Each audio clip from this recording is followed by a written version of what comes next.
बिल्लाहि मिनश्शैतानिर्रजीम बिस्मिल्लाहिर्रहमानिर्रहीम अल्लाहुम्मा सल्लि अला मुहम्मद व आले मुहम्मद। मोमिनीन कराम, एक और सवाल जो नमाज के हवाले से पूछा जाता है कि नमाज में हम बिस्मिल्लाह कब ऊंची पढ़ेंगे और कब हम आहिस्ता पढ़ेंगे।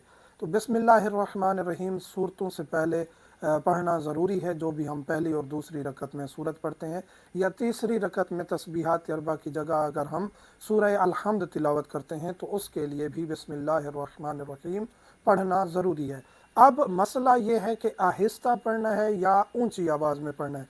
जो नमाजें हैं जहरी यानी कि फ़जर, मगरिब और इशा, इनकी मगरिब और इशा की पहली दो रकतें और फजर की दोनों रकतें, इनमें जो भी हम सूरतें पढ़ेंगे वो मर्दों के लिए वाजिब है कि वो ऊंची आवाज़ से पढ़ेंगे।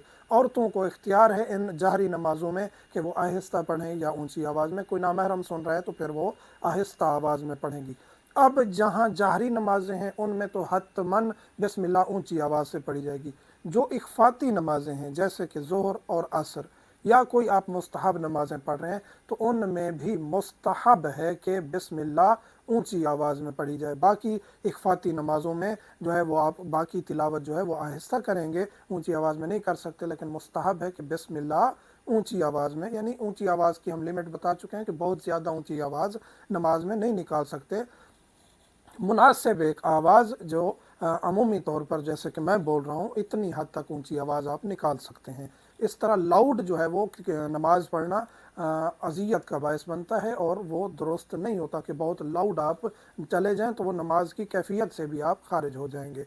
तो वो शरई हुक्म यही है कि बिस्मिल्लाह जहरी में तो वैसे ही किरात तो बिस्मिल्लाह ऊंची आवाज़ में पढ़ना ज़रूरी है, इख्फाती में जो है वो आपके लिए मुस्तहब है। और ख़वातीन को वैसे भी इख्तियार है कि वो जहरी ऊंची आवाज़ से पढ़ें या आहिस्ता से, और उनके लिए भी बिस्मिल्लाह मुस्तहब है कि वो थोड़ी सी बुलंद आवाज़ से पढ़ें। मोमिनीन से मुल्तमस हूँ, दुआ में याद रखा करें। अल्हम्दुलिल्लाहि रब्बिल आलमीन।